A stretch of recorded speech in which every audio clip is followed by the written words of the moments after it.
Dobar dan, hvala vam što ste tu danas na Institutu za evropske studije. Nama je zadovoljstvo da ugostimo danas gospođu Sandru Jorman, koja je profesor političkih nauka na Univerzitetu Rичмонд u Vирџинiji, znači u Sjedinjenim Američkim Državama.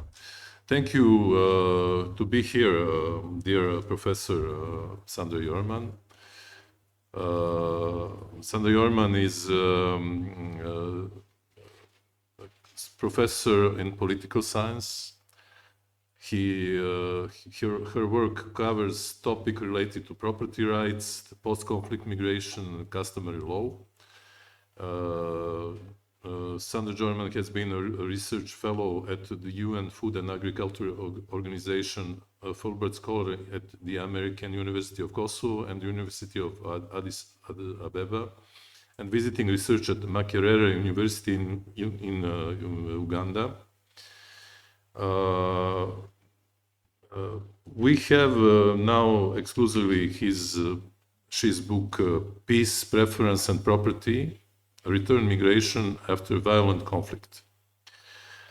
We will not talk today about American elections, and Virginia is not so swing state. I think it will vote Democrat, Kamala Harris probably. That is the expectation. Expectation, yes. I think last Republican win is in time of George Bush, maybe in 2004. Yes.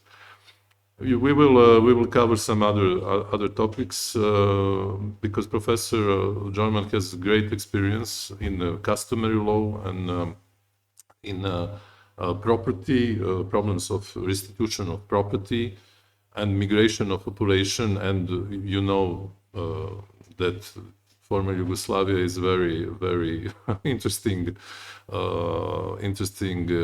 territory for these topics. Okay, thank you, Professor Jorman, to be here, and I'm giving you the floor now. Thank you so much, and I'm very grateful. Very grateful to the Institute for European Studies for hosting me, and to Peter for this organizing this event and my stay here. So it's really lovely to be here. This is not my first time in Serbia. I have been here before doing some research, and you'll see aspects of that in my presentation as I move forward. Okay, can we, all right, get that up?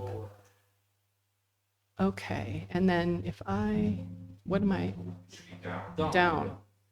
There we go. So in my talk, I'll be discussing some of the conclusions that I reach in my recent book, Peace, Preference, and Property.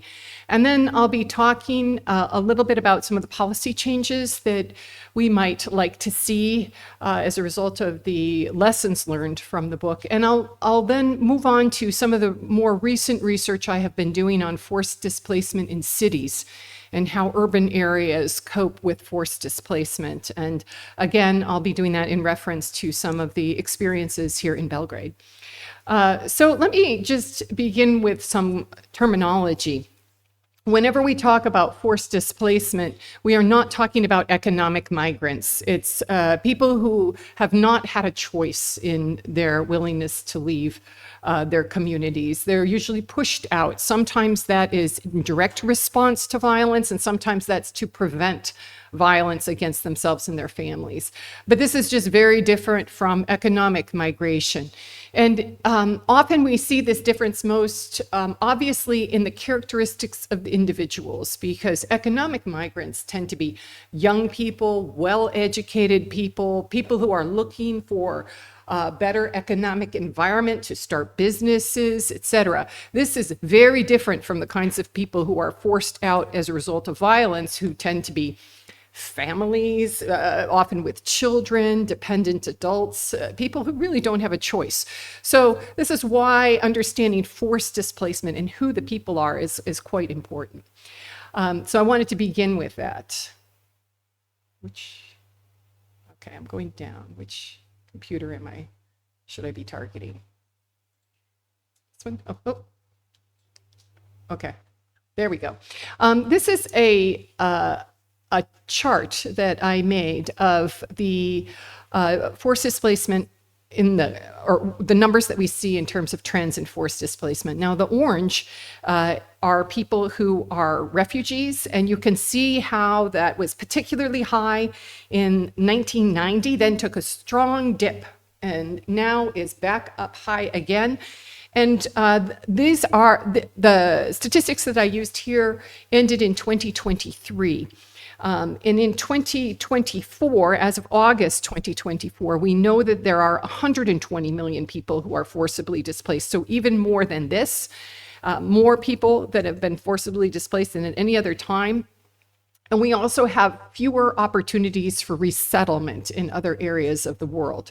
So the resettled people are also on this chart.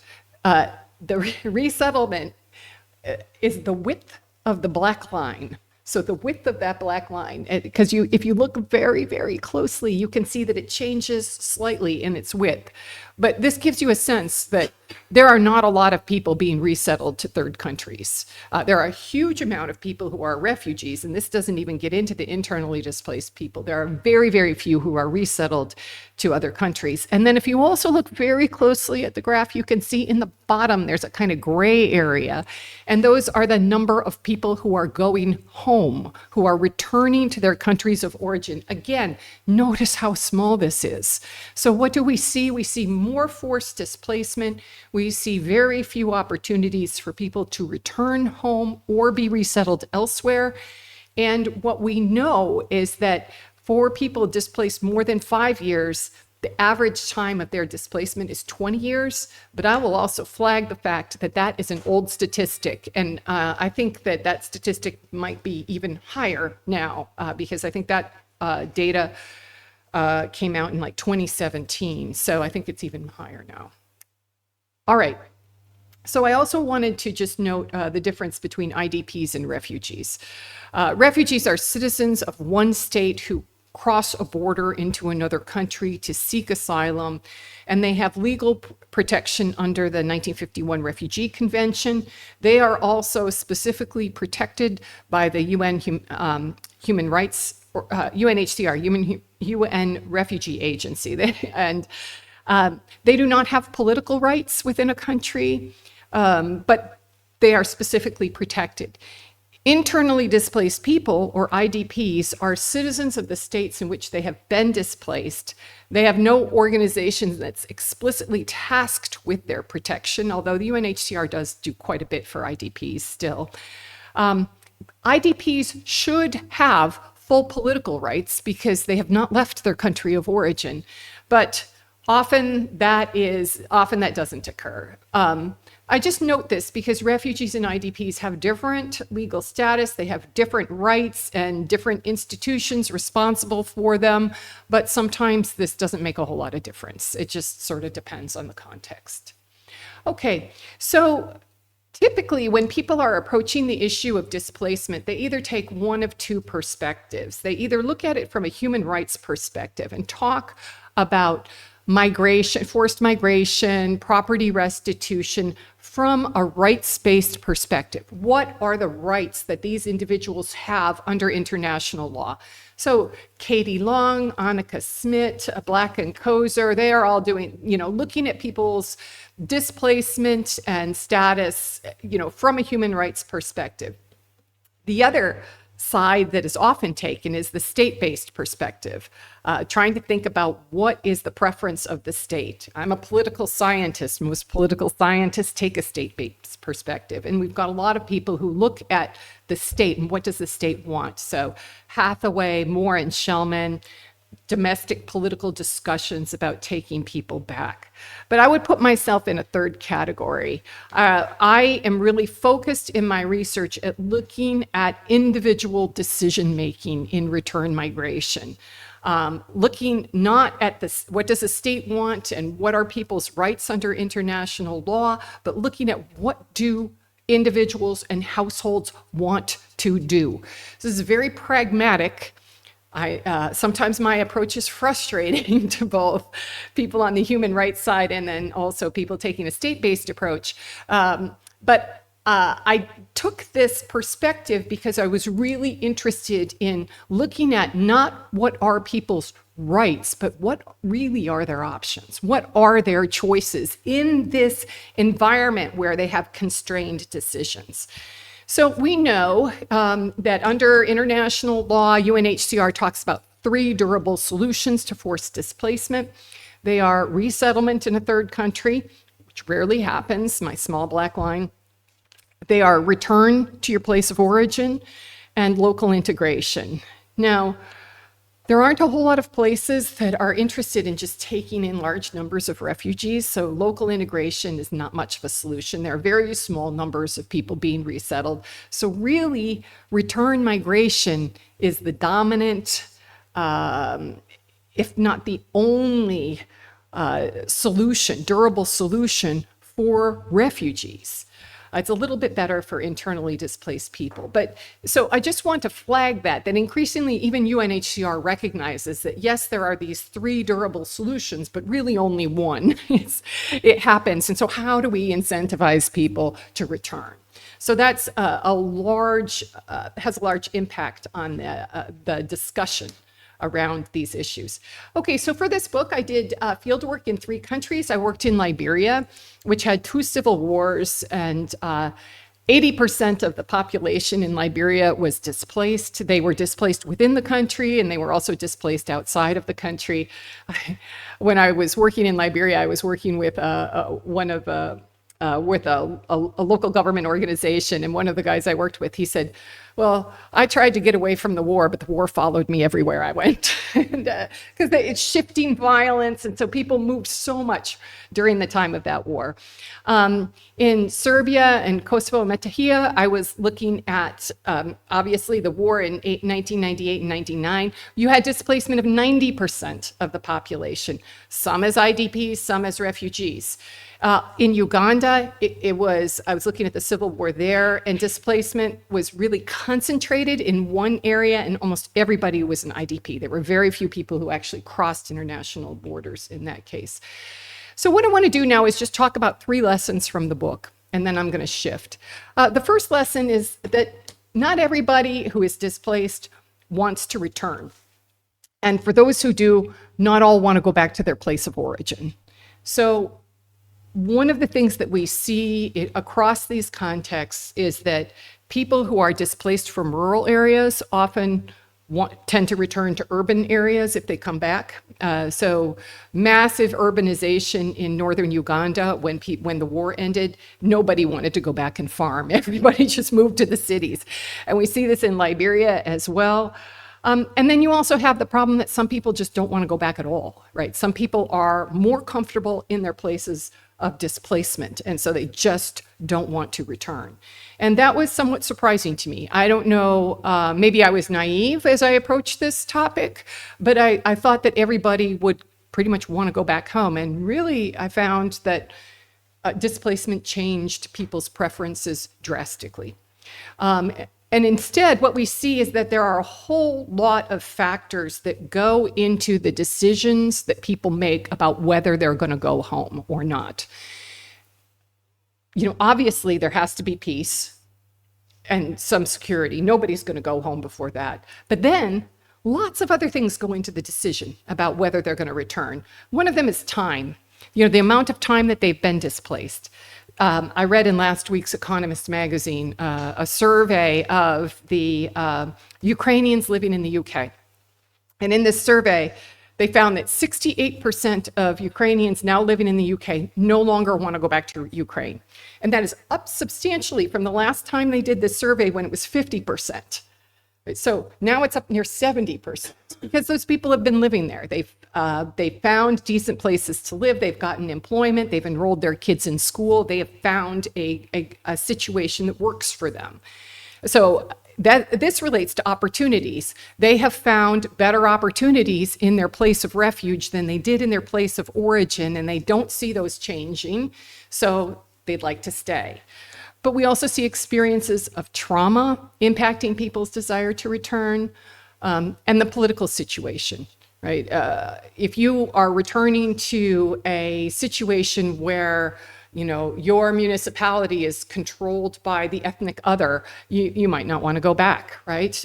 You might still like your home, but you don't want to go back there and live because it's simply not the way it was previously. But we also see ethnicity, age, these things come into play as well. Young people tend to be very adaptable. There was some interesting research, I think about this now because of the hurricanes in the United States. And when Hurricane Katrina hit New Orleans, almost the entire city was displaced. And what they found was that young people were much more likely to just stay in their place of refuge. So if you were under 40 and you were displaced to Dallas, Texas, you just get an apartment and stay there, get a job there. But the people who returned were people who were over 40, who wanted to rebuild their communities, who wanted to make those investments.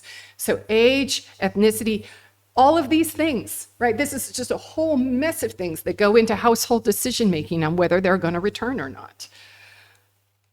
So that's what we see across contexts. Now, I want to talk a little bit about Kosovo and Metohija, because this is a chart that I have in the book, and I have a number of them. But what we saw in Kosovo and Metohija is that you had a population before the war of about 220,000 Serbs, and around, best estimates, 26,000 Serbs have returned. But even those who returned or are counted as returned didn't stay, right? They did return, but they didn't necessarily stay there. We also see some forcible repatriation of Roma who, fled to EU countries. But if you look at this map shows some really interesting things. What I did was I made a heat map of, so the darker areas are the most populous areas and the lighter areas are the least populated areas. And then what I did was draw a dark line around the municipalities that had the highest rates of Serb returns. And there are some really interesting things in this map. One is that Serbs were not returning to the most populous areas. They weren't going back to urban areas. They were going back instead to lesser populated areas. The other really interesting thing to me about this is that under the Ahtisaari plan, the Serb majority municipalities have special rights, namely higher education, they have special representation. But of the 3 municipalities with the highest rates of Serb returns, only one of them, Novo Berde, is a Serb majority municipality. So like this map is a little bit baffling in terms of what's going on. So why? What is happening here?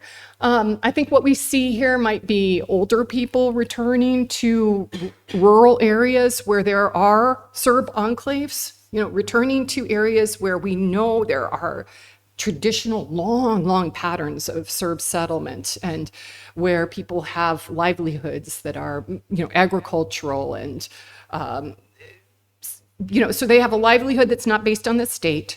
They have Serb communities who are living there and have lived there for a long period of time. So it kind of didn't matter that they weren't urban areas where everybody could find a job. But my guess would be that a lot of these people are older. I don't know that for a fact. So the second lesson from the book is that displacement is intergenerational, that we really cannot look at forced displacement as something that just happens to me, right? It also happens to my children. And the length of time that people are displaced really changes the decision-making that households make, particularly as their children are raised in different places. So it's 2 things that I talk about at length in the book are that more children are migrating independently, and this is EU data here. This is EU asylum applicants considered to be unaccompanied minors, and you see there was a whole bunch in 2015 and 2016, which we would expect, right, just because of the migration flow. And then it dipped around COVID, and then it goes back up again. And we see surging numbers of asylum applicants in the EU who are unaccompanied minors coming from Afghanistan, Syria, Somalia, Pakistan, right? And they're making asylum applications. Now, most of these tend to be older young men, young men in 16, 17 years old, but they are designated as unaccompanied minors. In the United States, we have even younger kids crossing the borders, without parents, unaccompanied minors who are much, much younger. So this is a trend that we see not just in the EU, but also in North America of young people migrating without their parents. The other thing that we know and that I talk about in the book is that children who are raised in displacement, in situations of protracted displacement, they have very different attachments to home than their parents. Now, we shouldn't be surprised by that, but we see it across the board. Children raised in refugee camps or raised in asylum centers don't necessarily have this strong attachment to their home community. There's a wonderful study that was done of Sri Lankan Tamils who were displaced because of the civil war in Sri Lanka, moved to India, and the parents all want to go back to Sri Lanka, and the children have no desire to return to Sri Lanka and don't even want to be considered refugees. They want to be considered citizens. They're not. They're just refugees. So we see this everywhere, and I think that this is something that we really see also here in Serbia. And I want to highlight an interview that I did in Belgrade here, where I was talking to Serbs who had been displaced from Kosovo and Metohija and into central Serbia. And I did an interview, and I was asking people about their attachment to home. And I was interviewing a mother and a daughter. And the mother was sitting on the couch, right next to the daughter, and the mother was crying. And she was saying, I don't feel like I belong there or I belong here. I realize I don't have anywhere to return, but I don't see anything in front of me.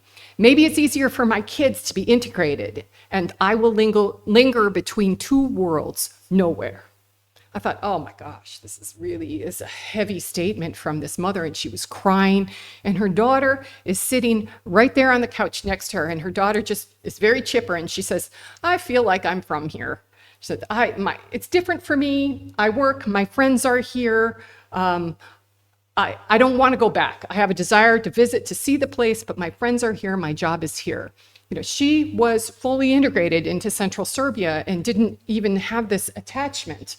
So this is not unusual to see this. I saw that here, I saw that in other places as well, where if you have a generation that is raised in displacement, they do not have that same strong attachment to home as the previous generation. So the third lesson that I want to talk about from the book is about just property restitution. My whole academic career, I've been interested in property rights, and that's how I started to engage this particular issue.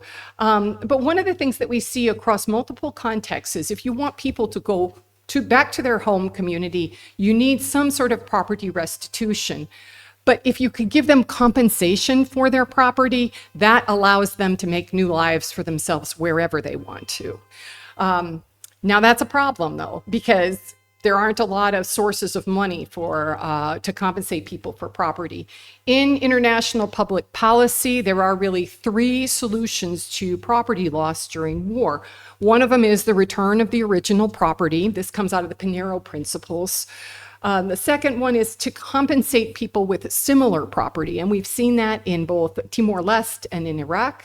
And the third one is just give them financial compensation for the property that they've lost. And the sources for financial compensation of the property that they've lost are almost non-existent. We see some in a few cases. There are cases of that happening in Iraq.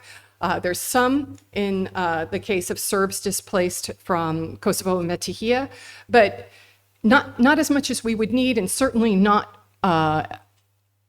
enough to cover all of the conflicts where we see people displaced. So when we think about Serbs that have been displaced from Kosovo and Metohija, there's been a lot of investment in the rebuilding of properties with funding from the EU, so rebuild people's homes. There's been little funding for Serbs displaced from socially owned apartments in Pristina, and little funding overall for compensation, right? Because there's been an effort to rebuild people's homes so that Serbs would return to the area, but sometimes people don't want to return. So I think that in the case of Serbians displaced from Kosovo and Metohija, there's been limited functional mechanisms for compensation.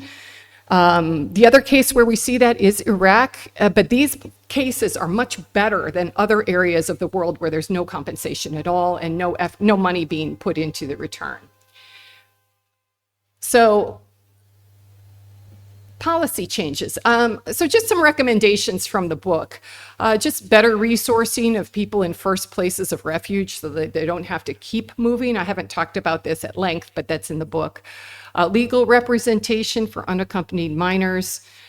Compensation, to create some sort of fund for compensation for people if they don't want their property back, to compensate them for that so that they can make a new life elsewhere. And then also refugee compacts and other interventions that encourage local intervention or local integration opportunities for refugees. So what I want to do now is sort of move on a little bit and talk about some of the things, my takeaways from doing this work, and then I'll talk about the issue of forced displacement in urban areas. One of the things that I'm left with, that I was left with after publishing this book is what does return mean? What do we even mean by when we talk about people returning, and what does fair return or a safe return, what does this mean?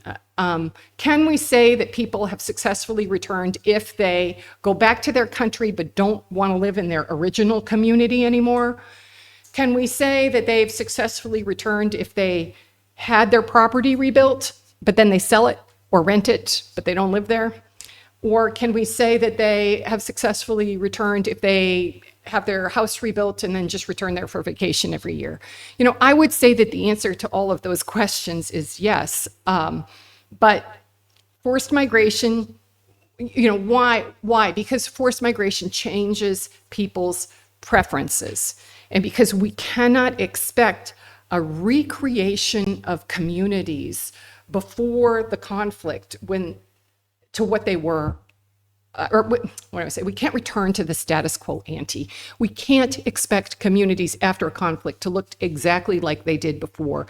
This was, the key example of this is Bosnia, where there was a specific attempt to do that, right? And what do you see in Bosnia is, yes, people got their houses back and then sold them and moved to an area where they could be in the majority because that's where they were comfortable. And I think we need to recognize that. So what I want to do now is shift gears a little bit and talk about some recent research that I've been doing on urbanization and forcible displacement.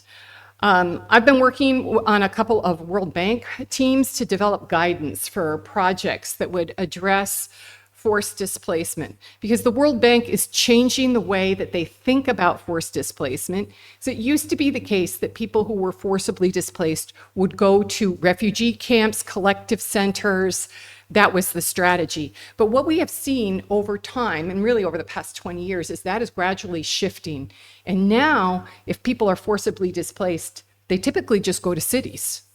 They go to cities and they take refuge in cities, and that can create a problem for the cities. So when we think about urban forced displacement in the current era, we know that 60% of refugees now live in urban areas, and 50% of internally displaced people live in urban areas. So that displacement, and we also see urbanization. So there are really two trends that are occurring here at the same time. One, we have a general trend in the world towards urbanization. That is happening. And the UN estimates that by 2050, 68% of the world is going to live in an urban area. So that's happening. But we also see the urbanization of forced displacement, which is also occurring. And this creates something of a challenge. And so I've been working with the World Bank to address this challenge. Oh, you really can't see that very well. I'll talk to you about that. What we see, what's the difference between just urbanization and forced displacement that's sort of driving urbanization? Like if you have a whole bunch of people move into your city because there's a conflict in a neighboring state or a conflict in another part of the country, how is this different than normal urbanization? It tends to be different in terms of speed. It tends to happen very quickly. It tends to be different in terms of scale, like large numbers of people moving in. And it also there's a problem with the fluidity, right? Sometimes if it's forcibly displaced people who are moving into your city, you don't know if they're going to stay or if they're going to move on somewhere. But it's also the case that, coming back to that point that I made earlier, forcibly displaced people are more vulnerable than economic migrants. So urbanization normally occurs when economic migrants, people who are particularly entrepreneurial, who have ideas, who want education, move to urban areas to get it. But forcible displacement, you have vulnerable people moving quickly to urban areas. So it creates a different set of problems. And the World Bank has started a new sort of methodology for looking at cities that are facing situations of forced displacement. So a kind of human rights-based approach would be the people-based approach here. There, right? That focuses on the needs of the people. Usually just, what do these forcibly displaced people need? Well, they need shelter, they need food. How are we going to provide that? A second approach would be a place-based adaptation, where you say, okay, what does this city need to manage all of these people who are coming in? But the World Bank is increasingly advocating for this third solution, which they call the people in place method, or the people in place approach. And I would just draw your attention to this bottom corner. Is this going to highlight this bottom corner, where you're looking for support for the displaced, for the host community, for people living in the host community who are also poor or facing challenges, and for the institutions themselves. So this people in place approach looks at people's status, but also extends the programming or intervention to vulnerable hosts. So if people move into Belgrade who are forcibly displaced, you want to be able to address their needs, but also address the needs of the urban poor in Belgrade. And this is somewhat of a change in mindset about how to address forced displacement. And at the World Bank, they think about this across 5 dimensions. The first is the spatial dimension. When you get urban forced displacement, it tends to change what we would call the morphology of the city, the way the city looks. So I know, and I can't say this for sure, you probably all know better than I, but when I was interviewing IDPs in Belgrade, I spent a lot of my time on the outskirts of the city, right, in these peri-urban areas. And what we see in lots of different places around the world where you have forced displacement to cities is that people who are forcibly displaced tend to go to urban slum communities or peri-urban areas. They tend to cluster in those. So it changes the way the city looks to have an influx of forcibly displaced people. We also know that it can be physically difficult for the city to extend services, to extend educational institutions, to build schools in those areas, to build medical facilities, to get piped water out there. So there are physical implications.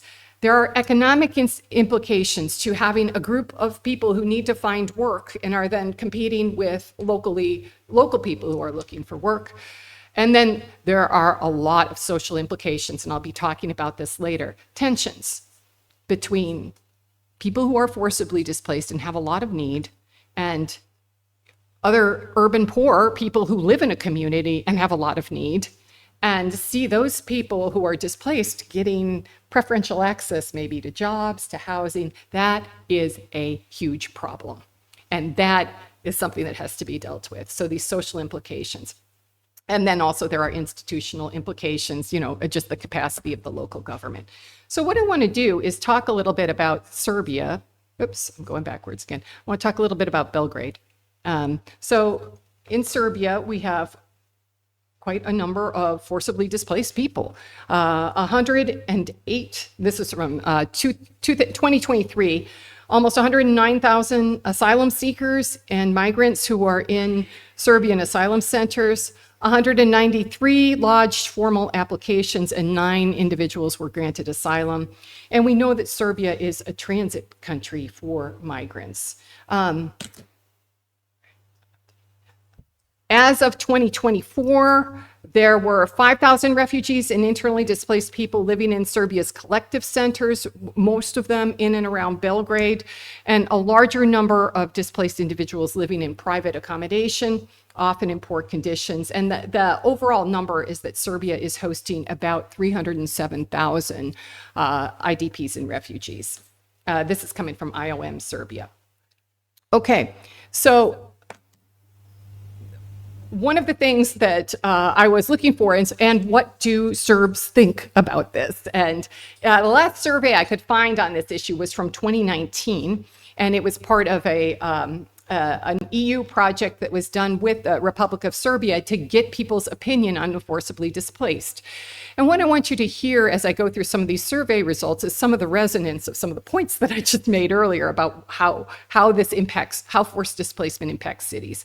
So what we saw from this survey, which was from the public attitudes towards the impact of the refugee and migration crisis in 19 Serbian cities and municipalities. It's the name of it. And what we see is that Serbian respondents felt that the biggest challenges they faced were unemployment and poor living standards. Just average Serb, unemployment, poor living standards. And then when asked about migrants in particular, 47% said they had neutral views of migrants, 40% had negative views of migrants, and 11% had positive views. Now that 40% negative was significantly increased from previous years, and they haven't done a more recent survey, but I bet it's increased even more. I think we can, because that was the trajectory and the numbers have increased. So why? Where is this coming from? Well, if you, again, look at some of the questions in this survey, they asked these questions across different authority groups, some of which were severely affected by migration, some of which were moderately affected, and some of which had asylum centers closed. And so what I want to do is just highlight the fact that the negative, if you look at that first column, the sum of negative opinions, they are highest, right? 53% in communities that were severely affected by the migration.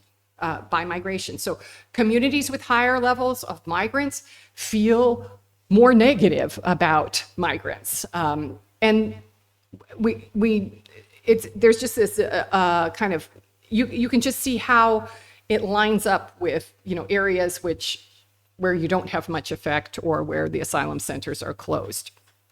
Okay, then I looked at Serb opinions on integration. And the question that was asked was, should Serbia seek to permanently integrate migrants or refugees into its society? 53% no, right? 31% yes, some. Yeah, you want the ones who are going to start businesses and employ people, right? And then 10% don't know, but our yeses are only 5%. Look, this is just reality. I'm not presenting this with any kind of judgment at all, truly none. What I want to get to is the why. Why might people feel this way? So when we look at attitudes towards local authority performance, we see some of the why, right? So if you look at the questions, in general, to what extent has the migration crisis affected the regular operation of your local authority? Right, this is a great question, and it has had no impact at all. It's business as usual. Okay, we have like 51% saying that it's had an adverse impact on regular operations and provision of public services. So the impact has been negative, 28% overall. But look at how that 28 divides out when you look across those communities. In communities that have been seriously affected by migration, 47% of the respondents are saying these migrants have had an adverse effect on the performance of our local authority. It is harming us, right? It is harming us. That's what I read there. Okay, so, and then you can just read through the rest. So one of the things that the World Bank Project has been doing is looking at solutions that benefit both cities and the people who are displaced. And so again, coming at it with this people in place approach, that when we want to look not just at the people who are displaced, but at the poorer people in the host communities who have needs, and then at the institutional system in the city itself. So that's the goal of the work in the World Bank. And so what do these solutions look like? Well, I'll give you a couple of general ideas, and then I'm going to talk about specific solutions that have been employed in other places around the world. The first one are employment and skills training programs that are just open to displaced people and host communities. You know, you have a program, but it's open to everyone. Everyone can get the skills training. A second is building municipal infrastructure that benefits both populations. So you build better sanitation systems, you build piped water to all of the, you know, lots of new communities, but doing this in a way that benefits displaced people, but also benefits the host community. To implement planning efforts at the municipal level that focus on communication with displaced people, to get their feedback and to inform them about what's happening. This has been a really important strategy in Ukraine in helping communities respond to displaced people who can be there for a short period of time or a longer period of time. It just depends. And then investment in education and healthcare that can be used by both populations. Again, the idea is to focus on a response to the forcibly displaced that benefits the host community and invests in the longer-term development of the cities. So I'm going to give you some specific projects that give you examples of this. One comes from Colombia. Colombia is an interesting country because Colombia had a long civil war and developed a lot of strategies to help displaced people within their country who were displaced because of the Civil War, but they have also been a receiving community for a large number of Venezuelans who are displaced from Venezuela. So they have some really kind of innovative strategies. One of them is that the city of Bogota has created what they call care spaces where women in particular can come and participate in trainings, and then there are child care facilities to take care of their kids while they're in this training. There are resources for the elderly and the disabled, and the people can get information there about programming. They can get some minor services, but they're open to everybody in the community. They're open to poorer Colombians, and they're open to Venezuelans. And this has been a really interesting approach to try and deal with some of the displacement issues in Colombia. Oh, another one, and this is I'll just describe this. In Lebanon, again, another country that hosts a large number of internally displaced people and a large number of refugees. There have been a couple of organizations that have developed really, really interesting responses to gender-based violence that have focused on, that are targeted at both communities and that are essentially focused on developing responses that are very private to gender-based violence. So you can text somebody over a phone, over a WhatsApp, and say, okay, you know, I've been a rape victim, and you will get somebody responding to you in your language, telling you what to do, telling you what resources are available to you, and this is all happening over WhatsApp. So they have two organizations that have done that, and they really did that in response to forced displacement, but they did it so creatively that they made those same services available to everybody in the country, and they then expanded and doing all kinds of very interesting things. A third one is just an employment program. This is a results-based financing program in Ethiopia, where they were trying to enhance employability for people who were displaced as well as people in the country.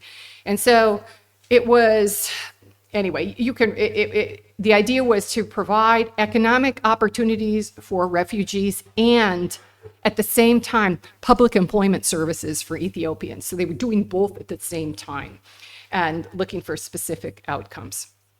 All right, so I'm going to wrap it up. I have one last slide where I just want to talk about some conclusions. So I've done kind of a very, very broad presentation here. And I want to just note 4 things in conclusion. First of all, forced displacement is a problem that's getting worse. And it's a problem that we're going to have to deal with in different ways. We frequently see people displaced for very long periods of time, long enough to raise a generation in a place of refuge, leading to all kinds of changed preferences for permanent solutions. And those durable solutions themselves are very limited.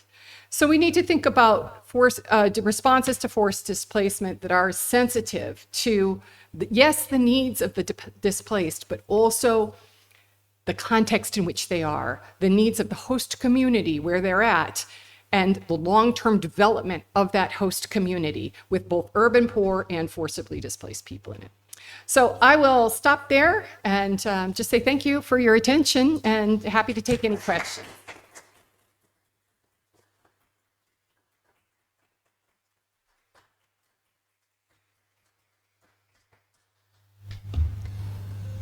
Thank you very much, Professor Jorman. Very interesting exposure, and for your very interesting exposure, and I think also humanist approach about this very painful topic as a topic of refugees, of displacement, and everything. We have so many experience here in Serbia. We have now Russians who come a lot in Serbia, but also we have also the migrants from other part of Yugoslavia. If they are Serbian, they integrated very well in our society, and we are very happy to receive some of them, because we had a very low birth rate in Serbia, and they save us, because my generation from Belgrade went to Canada, to United States, to Australia, to Western Europe, and we received some refugees from Croatia, Bosnia, Serbians. The other thing is the refugees from other part of the world, I think from Syria, from other origins. Yeah. It's more difficult to integrate it here in Serbia. But thank you very much for this, and I will open the discussion. Please, some questions. Ko će prvi?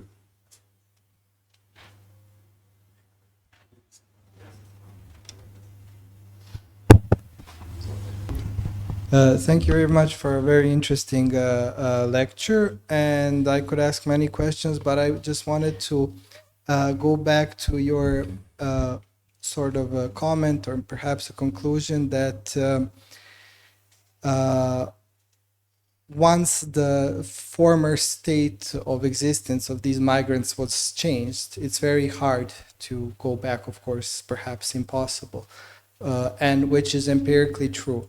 But coming from a field of, let's say, moral political philosophy, and making such claims often can be perceived as giving, I don't know, excuses for future genocide attempts, or something that, okay, so essentially what this is saying is that once we get the job done and we get these people out of here, the conclusion is that they should basically stay where they are. So I'm just wondering, in your research, have you reflected somewhat on this ethical aspect of the issue? And another small comment, this is basically deriving from the pictures that I've seen, because I remember them from 2015 and 16.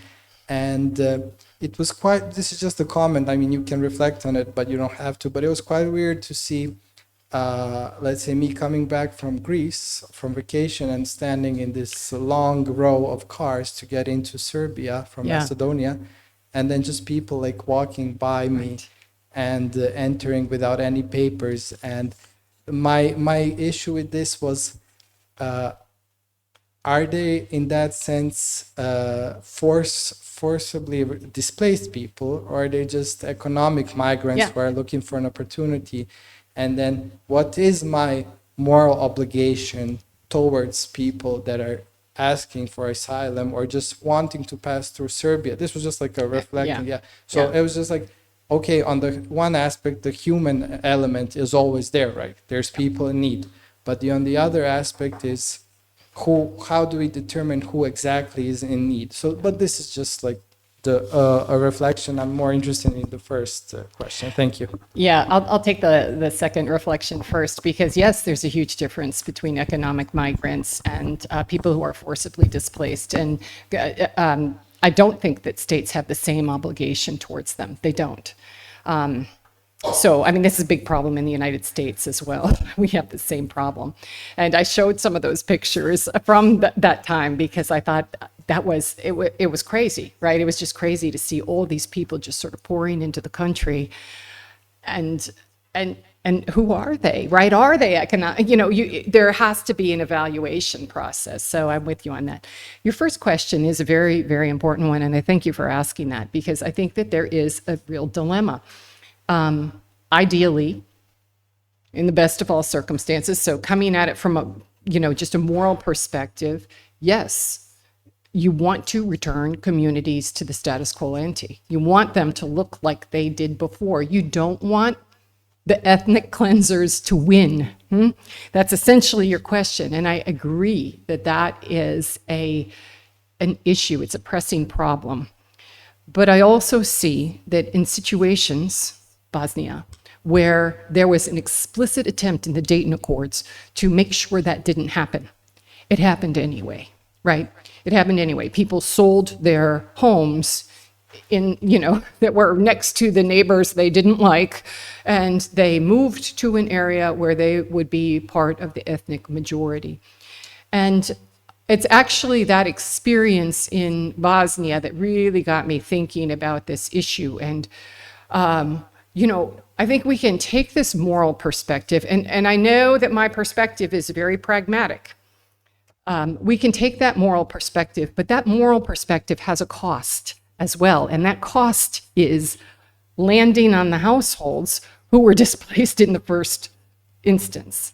So there's a cost to both, you know, trying to recreate, but I think ultimately it's not going to work. Ultimately, you can't pretend that violence didn't happen. So, yeah, I hear what you're saying. I have thought about it a great deal. Yeah. Yeah. Okay. Thank you, really, for the lecture. My name is Nikola Tucakov. I'm a researcher here at the Institute of European Studies. I was particularly interested in how you also made reference to quantifiable data when it comes to measuring the opinions of locals who have had migrants, internally displaced people, or refugees come to their local environment. And my question would be: did you, during the course of your research, when it comes to Serbia, come across any way to measure or even to ascertain notable differences in opinions of locals when it comes to actually cultural, ethnic, and national differentiation? So what I mean is, can we have any data when it comes to measuring how willing they are to accommodate ethnic Serbs who have come into their communities versus, let's, for example, say people from the Middle East or from other localities? This is essentially it. Very good question, thank you. You know, regretfully, I did not see any of that data, and yet we know that's important, right? We really know that's important because what we see across the board is that people feel much more open to accommodating those who are like themselves. I mean, you look at the open door to Ukrainians across Europe versus Syrians and Afghans, you know, and really other displaced people. So there is, I haven't seen data on that. I have anecdotes and I have stories, but I believe that to be an issue.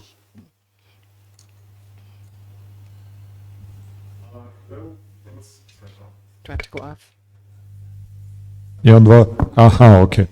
Hello. First, thank you very much for coming, and I have to transmit the regards from Sarajevo, from Samuilo, who will be coming tonight. I thought that he would be joining us here, and he explicitly told me to send the regards here.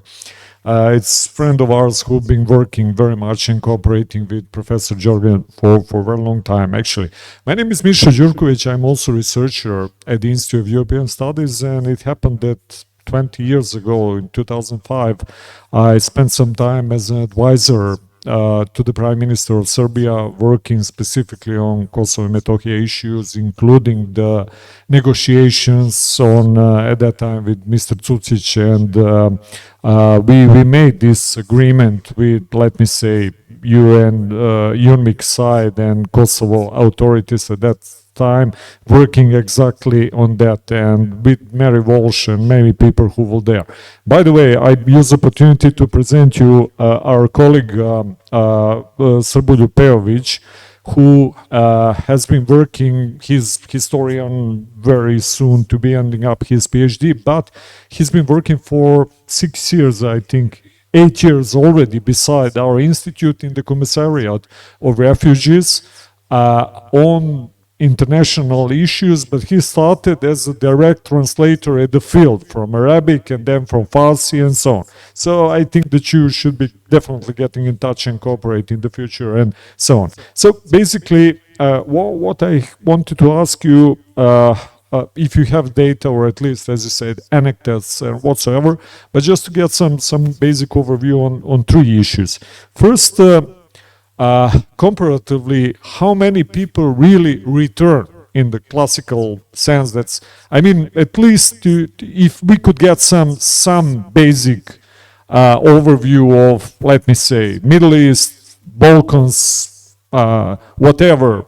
I don't think that you have really precise data at this moment, but at least to get overview, because generally we agree that more or less when you take a look in our field, ethnic cleansing is successful concerning, for example, Nagorno-Karabakh recently. First Armenians were successful, and now after so the arms decide more or less who's going to win, and the other guys will more or less be evicted. I hope that at least there are some better responses, or maybe some better examples that you might get us acquainted with. And the other issue, very big in Europe nowadays especially, is actually the question how many of those people really work.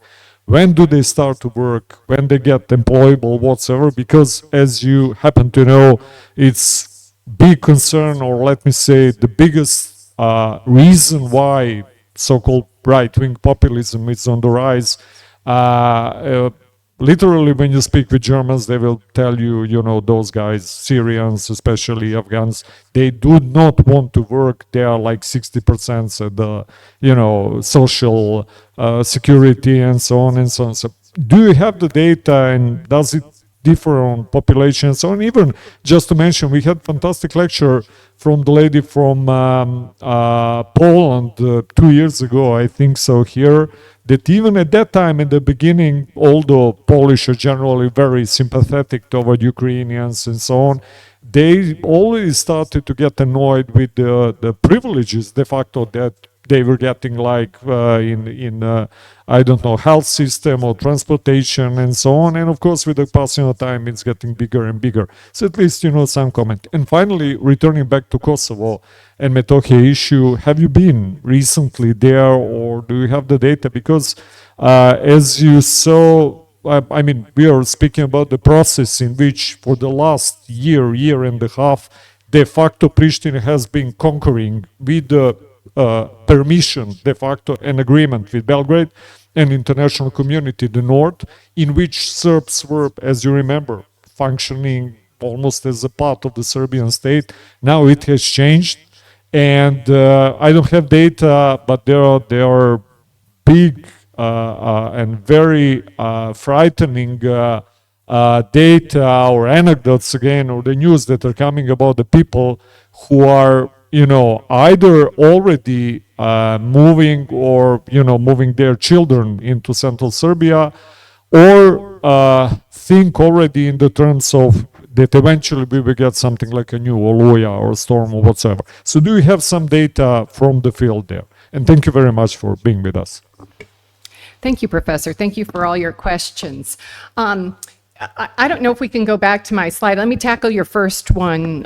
Your first question was how many people actually return overall. That there are numbers on that, and that was in the first slide. That was the gray area that you couldn't really see very well because it was so small. Are there differences, I mean, in specific cases, or everything is more or less the same? Well, yeah, there are differences in particular cases because you can't return home unless you you can return in safety. And there are many countries that have remained unsafe for long periods of time. The one I'll flag is Afghanistan, right? Where it's just, yeah, you can go back to the country, but you're likely to have to leave again. It's just, it has not been safe for long, long periods of time. So much depends on the country of origin. But overall, the numbers are still very low. Now, sometimes this also depends on the willingness of states to host people because, again, let me use the Afghans as an example. Pakistan just last year said, we don't want to host them anymore, and deported lots of people over the border back to Afghanistan, pardon me, at a time when Afghanistan is not particularly safe, not looking very good, and yet it is their right as a state to do that. And sovereignty trumped human need in that case. And that is what we see in most places. The state does ultimately have the decision-making power to say, we will not host these people anymore. So there are very few returns. Overall, certain groups are particularly hard to return because Afghans, because of the problem with the country, Somalis are another example. In Somalia and Afghanistan, over the past 30, 40 years, you've had a war that just kind of shifts around the country. It shifts geographically, it shifts in intensity. So sometimes people will go home and then get displaced again, and so it's not surprising in these cases that there are very few returns, or that over time people are more reluctant to return. But even in that case, sometimes they're forcibly returned. I think about recent efforts to move Somalis out of the Kakuma refugee camp in Kenya because Kenya decided that Somalis were a security threat and said, okay, you all have to go home. So it's not a pretty picture. And it really depends on what are the places where people can safely return. Indeed, when I was doing my research for this project, I wanted to pick 3 case studies where it was possible for people to safely return. And I really didn't have a lot of options. So at the time that I started the project, I thought Uganda, Liberia, Serbia, you could reasonably return. 2 other countries that I entertained were Afghanistan. I'm glad I didn't pick that one. And then Colombia. Colombia, people could safely return. But that's not a lot, right? That's not a lot. We have, in other places, we have conflicts that are not resolved, and it is not safe for people to return. So that's a long answer to your first question. The second one, how many of these people really work? This is a great question because this is a controversial question in 2 ways. Sometimes it's a controversial question in host countries who don't want people to be able to work. So in many host countries, they are explicitly not allowed to work with the fear that displaced people and refugees will take jobs from those within the country. So the Refugee Compact and the UNHCR have been trying for years to get countries to change their refugee law to allow refugees to work. And I don't know if you're aware, but in Serbia, people are able to work as soon as they get a visa.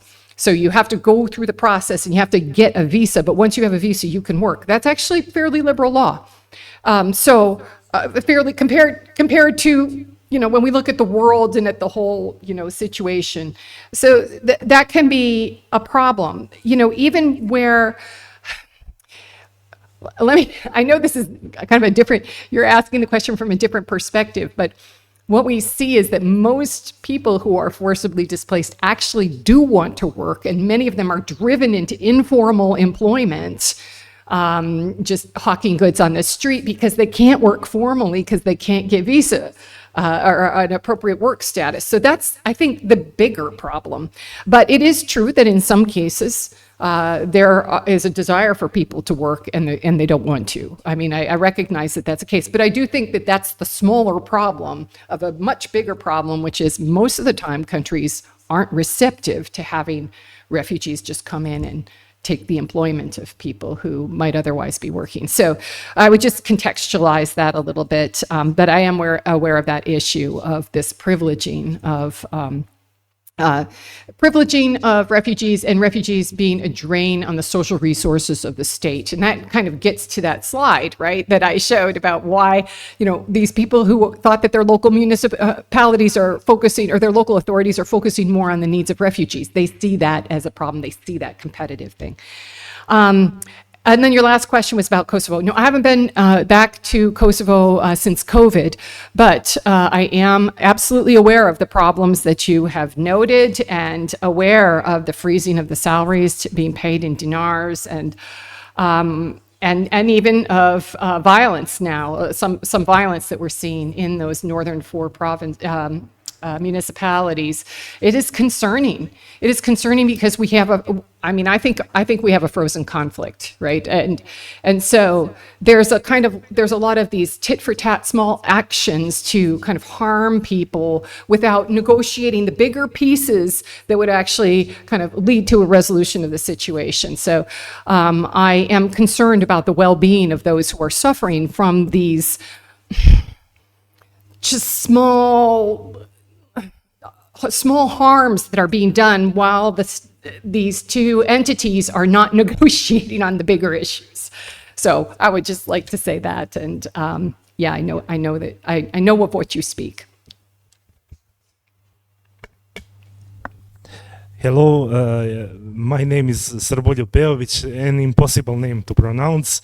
I would like to thank you for your wonderful presentation, and also to thank Mr. Đurković for introducing me.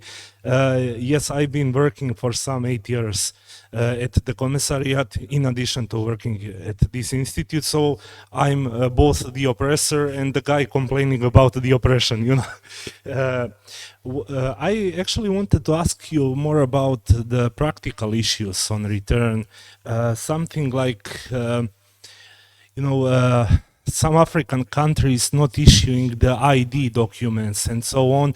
We also have an example of Syria, where the Al-Assad regime also didn't issue IDs to the Kurds.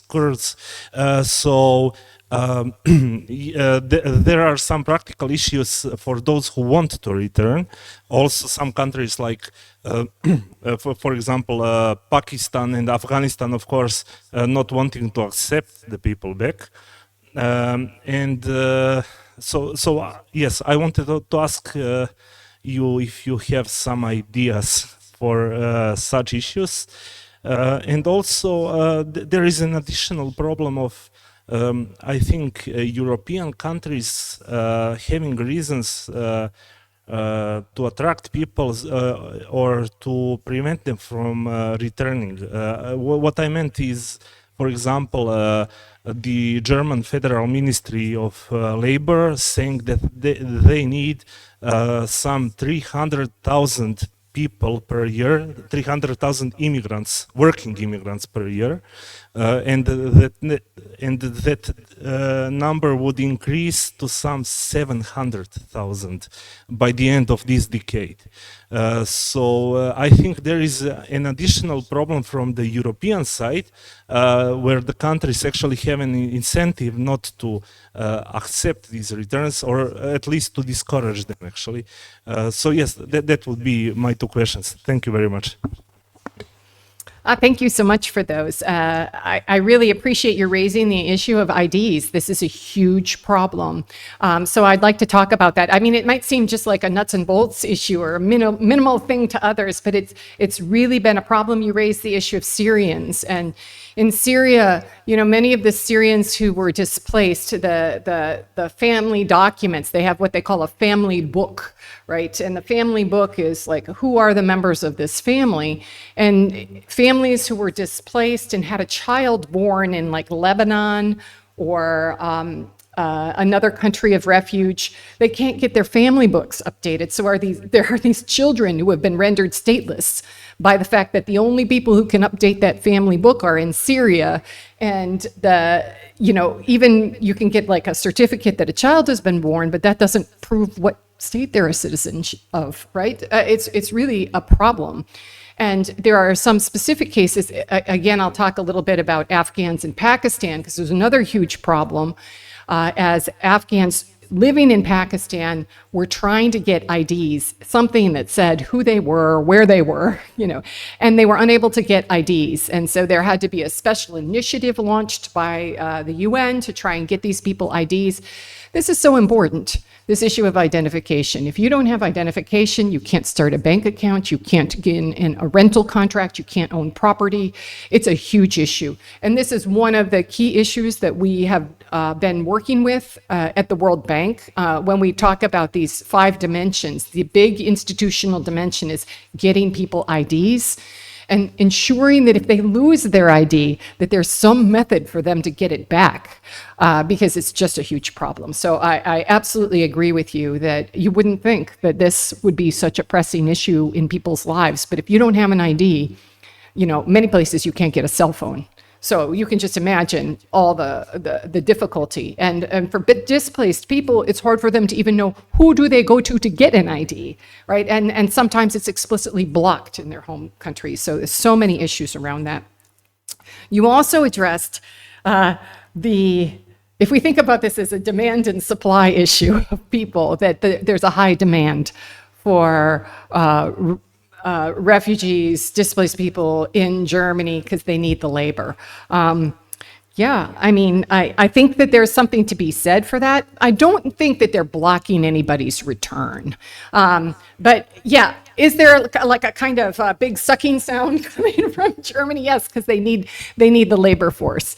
In the United States, this is a hot issue too, right? Because while we have this populist administration, or not yet, or we had a populist administration, who knows what's going to happen in a month?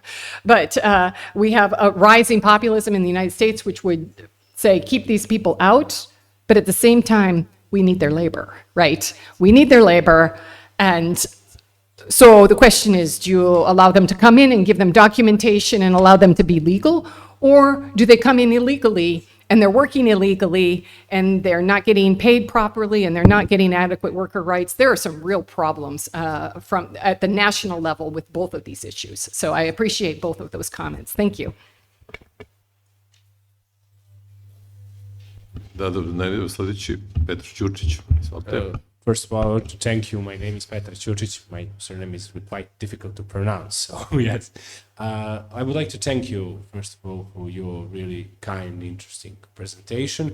I would like to ask you, because you are actually from American context, but I would like to combine not only American context, but even the Anglo-Saxons, especially UK, because in UK, in last, I think, several years, it has raised a huge issue of remigration, or to returning the migrants to another country. They raised the idea to send the migrants in Uganda. So repatriation, because in German context, especially right-wing parties, they propose the idea of remigration. So yes, that's the same problem. So I would like to ask you not only about moral side, but also to practical side, and I would like to ask you about the American perspective. Do Americans have some kind of the same idea to send migrants somewhere in some country, or because like Liberia was created as country that enslaved Afro-Americans were sent. So I like to ask you not only about the practical measures of this concept, but also for American perspective of that. Thank you so much. Okay, so under international law, refoulement, or sending people back to a place where there's active conflict, is illegal. So any signatory to the UN Convention on Refugee, the 1951 Refugee Convention, should not be doing that. Now, what we see in multiple contexts, in the US, European Union, UK, we see this kind of, I don't know what to call it, offshoring, right, of the asylum applications.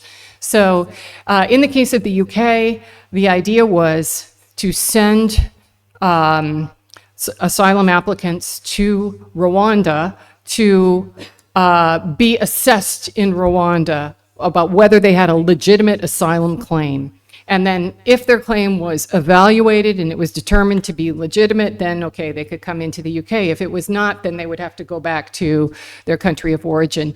And it was interesting to see how that happened and then ceased. We also saw that in the case of the EU, the deal that was made with Turkey. So that Turkey would take migrants and then would send them in a more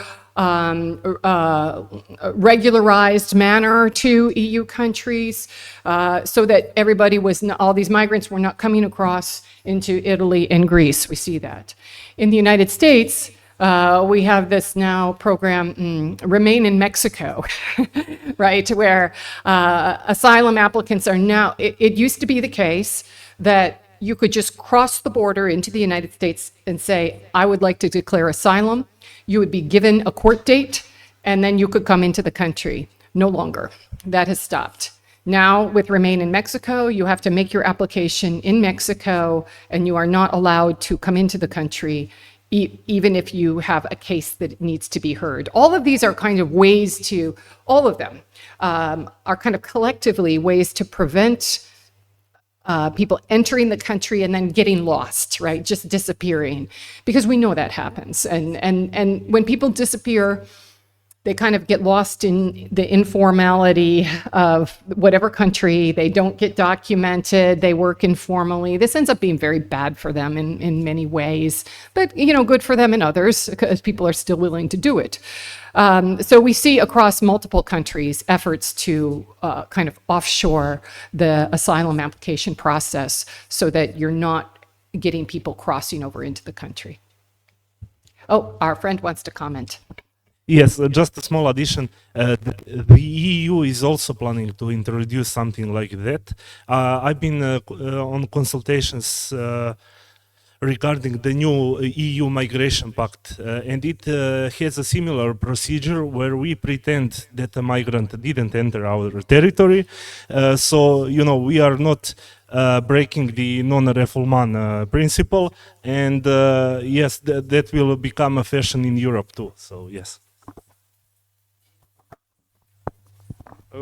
Maybe you didn't have the data. It was very interesting that a couple of years ago, when there was a presidential debate in Croatia, President Milanović, that is acting president, testified actually during the television debate, actually, that in 2015, when he had to be at that time prime minister, Angela Merkel specifically asked him to accept 100,000 people at the soil as a, they call it like parking space, in order to see, to do some kind of triage and then to pick up the people they want to. So actually that's also very interesting. Of course, we at the Balkans are not very happy with those ideas, but you can hear them very often, here now and then, like that we should be some, like space there, people should be accepted, then, some of them accepted to go further, and the rest, maybe, we don't know, might stay here. So it's really big issue at the Balkans, which then again, maybe for the first time, put in Bosnia Serbs and Muslims and Croats together opposing those ideas. Sorry for intervention.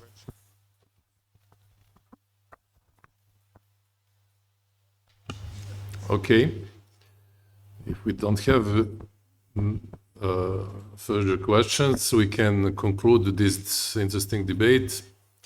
I want to say thank you, Professor Јормен, and I want to give you a small notice of thanks in the name of the Institute on Cyrillic, please. It will be something very strange in America. Okay.